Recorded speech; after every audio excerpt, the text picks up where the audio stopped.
So let's have some fun with food and talk about the trifecta of food choices for weight loss. When I say have fun with food, it's not so much about let's eat fun foods. I think we all know how to do that, but actually um, make food choices easier, have some clarity about what we really need if we want to lose weight. So that's like the premise.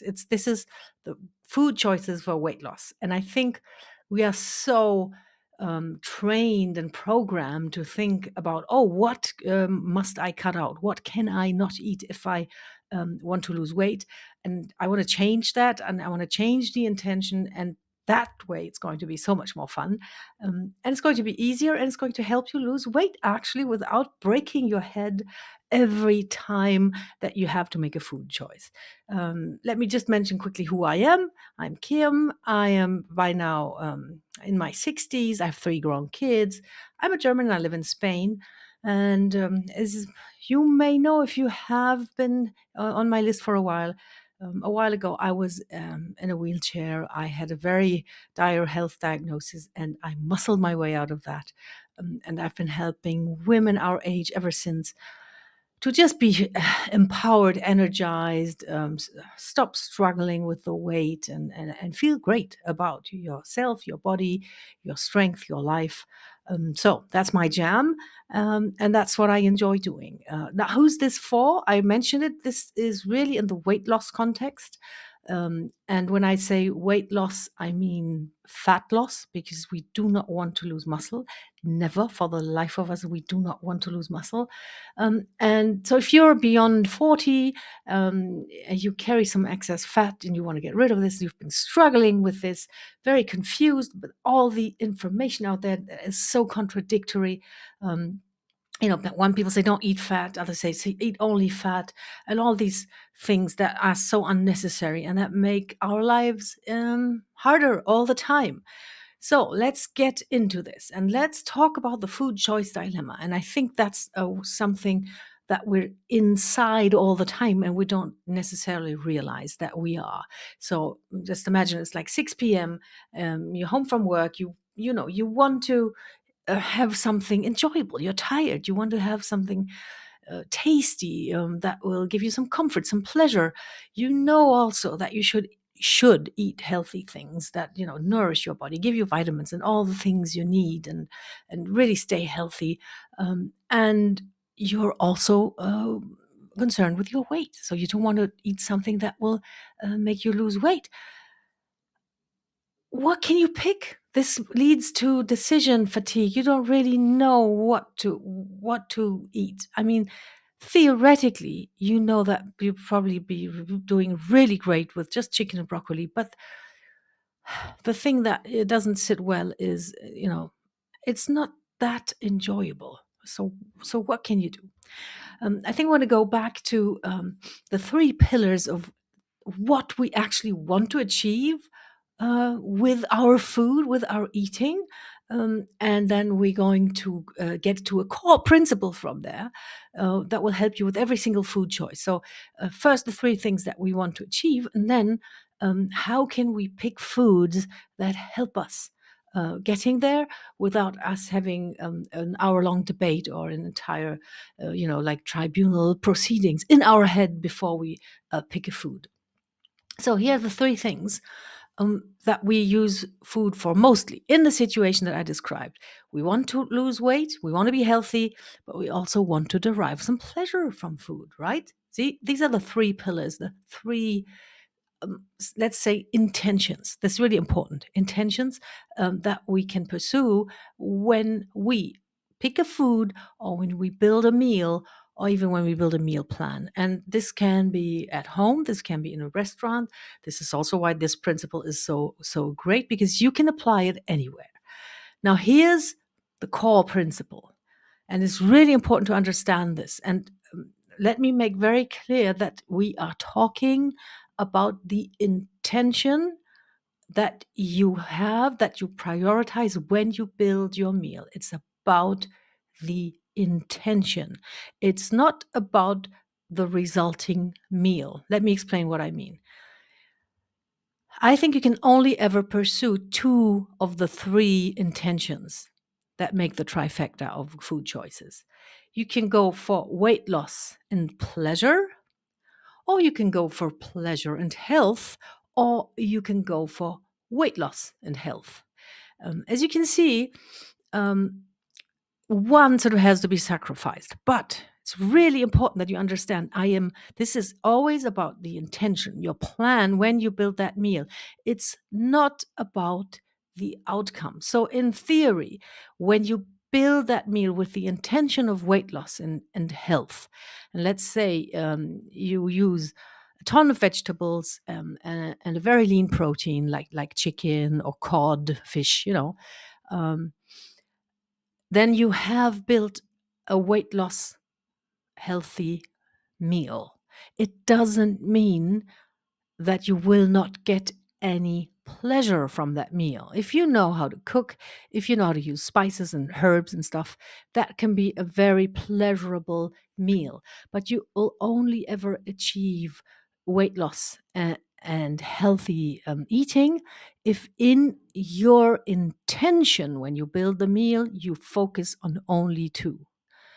So let me say this again because it's really important. It doesn't mean you have to choose between the three outcomes. You can have the outcomes, but the third one will always be like a chance result or a happy coincidence.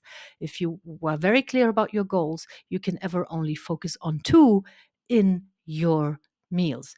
And let me give you some examples so you understand how this looks in real food life. Let's say you want to go for health um, and pleasure. This is this happens very often. This is the one big trap that so many women walk into, and I can only assume that they're building those meals with pleasure in mind, and they want them to be healthy. What they end up doing is eating tons of nuts and avocados, dark chocolate, cheese, fruit. When you order a salad in a restaurant, um, you think that you're ordering something healthy, and the restaurant, the chef knows that you feel like you're making a sacrifice because you're not eating all those, fried, yummy things. So he puts a maximum of pleasure into that healthy salad.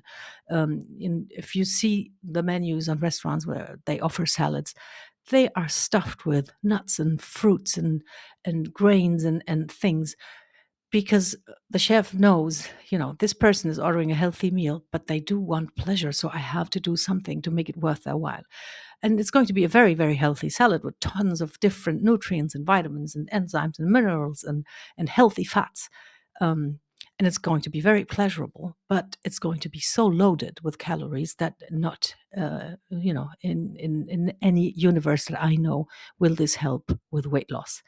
And many women focus on healthy eating and trying to make it pleasurable because they think, because they're eating healthy, they're already making some kind of sacrifice. So they want to be like really enjoying the meal. And then they stuff it with so many calories that the weight loss is not happening. Now, let's say you want to focus on weight loss and health only, and then you might end up actually creating very bland meals where you're, chewing on raw vegetables and eating dry chicken breasts and stuff like that, which is, it might be okay for once, or maybe even for a week, but at some point, your brain will say, "Nah, this is not fun. What's going on here?" Now, when you go with the intention to build a meal for weight loss and health, um, this is when you will achieve weight loss and health.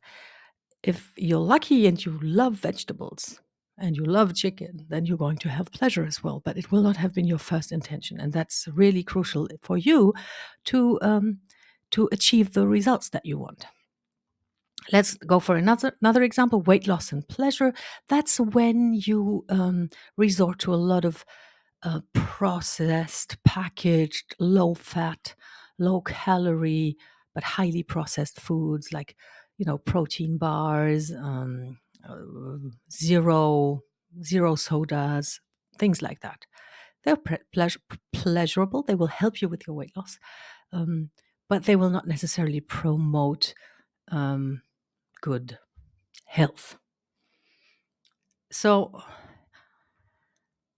aiming for all three just doesn't work well because you're going to compromise. And remember, this is really about what you're aiming for. The end result can always be uh, a mix of all three, but it's going to be like kind of fortunate or a happy coincidence. In your intention, in your planning, you can always ever aim for two. But I'm going to have to say this again because this is the most important part of this. Do not come away from here saying, Kim says, if you eat healthy and for weight loss, you cannot enjoy your meal. This is not what I'm saying. It is about the intention. If you want to lose weight, and if you want to be healthy, those two have to be your first intentions, your only intentions when you build a meal. And if you can then make it so after you've taken that basic decision on focusing on these two, and you can make it so that it's all actually also enjoyable, then you're very lucky. So let's go to the mindset shift that you need for this. And I think the biggest mindset shift is the one where you try to go and think positively.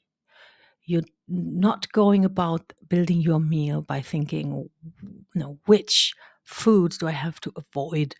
What do I have to cut out? Which foods are dangerous? You want to go about this positively and ask yourself, what do I want? Identify your goal. What do I want this next meal for me? What do I want it to achieve? What's my intention? And it could be for your next meal. It could be for just one food. It could be for an entire day. But you have to identify, what do I want to achieve? And sometimes, I want to be very clear about this. Sometimes you want to build a meal and you will have a focus on pleasure, because you might be eating with family for a celebration, or you might have had like a really super tough day. And then you're going to say, I want something really pleasurable that's going to help me relax and feel good about myself today. None of these three goals is better than the other. You get to choose. You need to be intentional about this. Um, there's just this one thing. If you're aiming for pleasure as one of your two priorities in every single meal, you're going to have a hard time either losing weight or being perfectly healthy and energized. So make sure that you're very, very clear about what your goal is. And then you plan accordingly, and then you enjoy and you trust the process. If you have been clear about your intentions when you built your meal, then you have nothing to worry about. You know what you went for, you made that happen, and then the result will happen kind of by itself. Trust the process. So, simplicity always beats complexity. This is really very important. So choose two intentions, two goals that you want to achieve with the next food that you're going to eat or the next meal that you're going to eat. Be very clear. Don't exclude any goals right away. As I said, sometimes you just want something for pleasure. Just be aware of this, and then don't expect that this is going to give you one of the other results. If you want pleasure, you get pleasure. If you want pleasure, you get pleasure. You don't get weight loss necessarily. Be clear about that.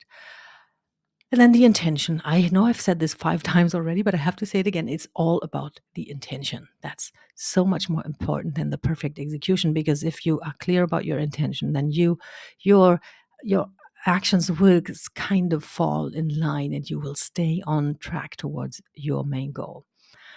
And then I think this approach where you choose two goals for every meal that you eat, it's very flexible. You can adapt it. Like if it's like a Thanksgiving dinner, you're not going to go for health and weight loss. I'm just guessing. You want to say, okay, this is fine. I'm going to go for pleasure, and then maybe try to make it as healthy as possible.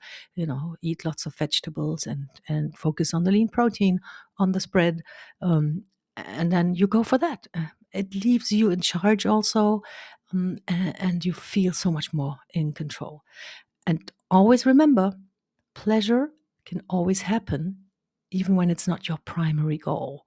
And I think when you have planned and executed a meal with so much clarity and intention, the pleasure will come. You will be pleased with yourself. Anyway, that's what I hope. So here are the next steps that you can take. If you want, more of my insights and my support, my direct support to help you drop 15 to 20 pounds over 3 months, you can email me. Just send me the word interested if you want to, have a look at my next weight loss group. I'm always starting them anew over the course of the year. So if you want to join one, just let me know, or you can talk to me directly. I offer free lifestyle reviews where we can identify what's going on, what's hindering you, what's blocking you in your weight loss, because that's the first thing that we need to do if you want to have success with weight loss. And have been trying for a while, then we just want to know what exactly is it that's keeping you from getting there. And those reasons can be quite sneaky, hidden, under a layer of good habits. But that's something that I promise for those lifestyle reviews. If you have like hidden blockades or obstacles, we're going to find them in that conversation. So hope you found this helpful. Send me an email anytime. Let me know how you feel about this. If you have any questions, also, you can always email me. And that's it for today. Thank you very much for being here.